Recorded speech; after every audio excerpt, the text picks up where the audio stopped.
হরিদ্বারে এসে তোমরা সস্তায় যারা ভালো হোটেল খুঁজছো তো তাদের জন্য এই ভিডিওটা। এই হচ্ছে হোটেল দক্ষ। সামনে ঢুকেই তোমরা পেয়ে যাবে হচ্ছে রিসেপশন এরিয়া। এবার যারা ভাবছো কী করে আসবে তো সেটাও বলে দিই। স্টেশন থেকে বেরিয়ে রোডটা ক্রস করে জাস্ট 2 মিনিট হাঁটা পথে আসলেই হচ্ছে তোমরা পেয়ে যাবে হোটেল দক্ষ। আর আঙ্গুল দিয়ে যেই এরিয়াটা দেখালাম সেটাই হচ্ছে স্টেশন। এটা আমি হোটেলের ব্যালকনি থেকে দেখালাম। এবার চলো রুমটাও দেখিয়ে দিই। এই রুমটার একটা ভালো দিক আছে, সেটা হচ্ছে তোমরা সামনে আর পেছনে দুই দিকেই কিন্তু ব্যালকনি পেয়ে যাবে। রুমটা যথেষ্ট স্পেসিয়াস ছিল, নিট অ্যান্ড ক্লিন ছিল।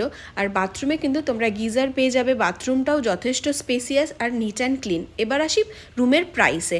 তো এইটা হচ্ছে নন এসি স্ট্যান্ডার্ড রুম। এইটার প্রাইস ছিল 1200 টাকা। এখানে কিন্তু প্রত্যেকটা হোটেলের সিজন ওয়াইজ মানে প্রাইস বাড়ে কমে। তো আমরা অফ সিজনে এসেছিলাম বলে কমে পেয়েছিলাম, জাস্ট আমরা একদিনের জন্যই নিয়েছিলাম।